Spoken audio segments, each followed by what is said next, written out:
ഞാനിന്ന് പറയാൻ പോകുന്നത് കണ്ണൂർ ജില്ലയിലെ നാലമ്പല ദർശനത്തിലെ അവസാന ക്ഷേത്രമായ പായം ശത്രുഘ്ന സ്വാമി ക്ഷേത്രത്തെക്കുറിച്ചാണ്. ഈ ചാനൽ ആദ്യമായിട്ടാണ് കാണുന്നതെങ്കിൽ സബ്സ്ക്രൈബ് ചെയ്യുക, ഷെയർ ചെയ്യുക, ലൈക്ക് ചെയ്യുക, കമൻറ്റ് ബോക്സിൽ കമൻറ്റുകൾ അറിയിക്കുക.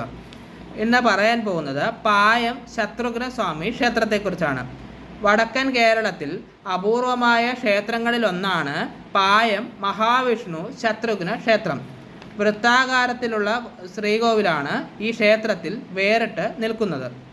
നൂറ്റാണ്ടുകളായി തകർന്നടഞ്ഞു പോയിട്ടും ദേവചൈതന്യം നിറഞ്ഞു നിൽക്കുന്നതായി പ്രശ്നചിന്തകളിൽ തെളിഞ്ഞതോടെയാണ് പായം ഗ്രാമത്തിൻ്റെ ഐശ്വര്യമായി ക്ഷേത്രം നവീകരിക്കപ്പെട്ടത്. ഇവിടെ ക്ഷേത്ര പുനരുദ്ധാരണവും പ്രതിഷ്ഠയും നടന്ന ശേഷം കണ്ണൂർ ജില്ലയിലെ നാലമ്പല ദർശനം സജീവമായത്. ഭഗവാന്റെ ഒരു കൈയിൽ സുദർശന ചക്രം അല്പം ഉയർത്തി യുദ്ധം ജയിച്ചു വന്ന രാജകീയ ഭാവത്തിലുള്ള പ്രതിഷ്ഠയാണ് ഇവിടെ ഉള്ളത്. അനുഗ്രഹം തേടിയെത്തുന്ന ഭക്തർക്കെല്ലാം അഭീഷ്ടസിദ്ധി പ്രദാനം ചെയ്യുന്നതായിട്ടാണ് ഇവിടെ വിശ്വാസം. യുദ്ധമല്ല, സമാധാനമാണ് മനുഷ്യരാശിക്ക് വേണ്ടതെന്നും വിളംബരം ചെയ്യുന്ന ക്ഷേത്രം കൂടിയാണ് ഇത്. യുദ്ധത്തിൻ്റെ ഭീകരഭാവത്തേക്കാൾ വിശ്വശാന്തിയാണ് പരക്കേണ്ടതെന്നാണ് ഇവിടത്തെ വിശ്വാസം. എത്തിച്ചേരാനുള്ള വഴി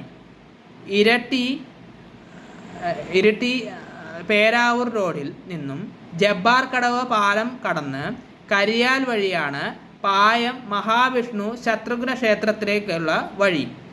ഇരിട്ടി പയഞ്ചേരി മുക്കിൽ നിന്നും 1 കിലോമീറ്റർ പേരാവൂർ റൂട്ടിൽ വന്നാൽ ജബ്ബാർ കടവ് പാലത്തിലേക്ക് എത്താൻ കഴിയും.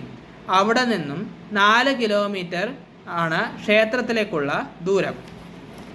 വഴിപാടുകൾ: സുദർശന ചക്രം സമർപ്പിക്കാവുന്നതാണ്. ഇവിടെ വിശേഷാൽ വഴിപാട് എന്ന് പറയുന്നത് സ്വർണം, വെള്ളി, വെങ്കലം എന്നിങ്ങനെയുള്ള സുദർശന ചക്രം തീർത്ഥാടകർക്ക് അവരുടെ ഇഷ്ടാനുസരണം തിരഞ്ഞെടുത്ത് ഭഗവാന് സമർപ്പിക്കാവുന്നതാണ്.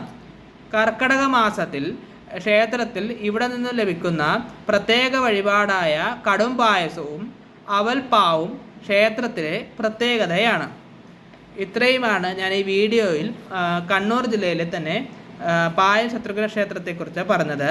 ഇത് കൂടാതെ തന്നെ നാലമ്പല ദർശനത്തിൽ പെടാത്ത മറ്റൊരു ജില്ല കൂടി നമ്മുടെ കേരളത്തിൽ തന്നെയുണ്ട്. പാലക്കാട് ജില്ലയിലാണ് അതുള്ളത്. അവിടെ നാലമ്പലങ്ങളില്ലെങ്കിൽ പോലും ശ്രീരാമസ്വാമി, ഭരതൻ, ശത്രുഘ്നൻ എന്നീ 3 ക്ഷേത്രങ്ങൾ സ്ഥിതി ചെയ്യുന്നത് പാലക്കാട് ജില്ലയിലുണ്ട്. ലക്ഷ്മണസ്വാമി ക്ഷേത്രം അവിടെ ഇല്ലാത്തത് കൊണ്ടാണ് അത് നാലമ്പല ദർശനത്തിൽ പെടാതെ നിൽക്കുന്നത്. അപ്പോൾ അടുത്ത വീഡിയോയുമായി ഞാൻ വീണ്ടും വരാം. ആ വീഡിയോ കർക്കിടക മാസത്തിൻ്റെ തന്നെ പ്രധാനപ്പെട്ടതായിട്ടുള്ള വീഡിയോ ആണ് ഇനി വരുന്നത്. ഇപ്പോൾ ഈ കർക്കിടക മാസത്തിൽ സന്ദർശിക്കേണ്ട 3 ക്ഷേത്രങ്ങളിൽ പ്രധാനപ്പെട്ട 3 ക്ഷേത്രം എന്ന് പറയുന്നത് നാലമ്പല കൂടാതെ തന്നെ മരുത്തോർ വട്ടം ധന്വന്തരി സ്വാമി ക്ഷേത്രം, അത് ഒന്നാമത്തത്. പിന്നെ ആലുവ മണപ്പുറം ബലിതർപ്പണത്തിൽ പ്രസിദ്ധമായ ക്ഷേത്രമാണ് ആലുവ മണപ്പുറം. പിന്നെ മറ്റൊന്നെന്ന് പറയുന്നത് തിരുനാവായ നാവമുകുന്ദ ക്ഷേത്രം. ഈ 3 ക്ഷേത്രത്തെക്കുറിച്ചുള്ള വീഡിയോയ്ക്കായി കാത്തിരിക്കുക. നന്ദി, നമസ്കാരം.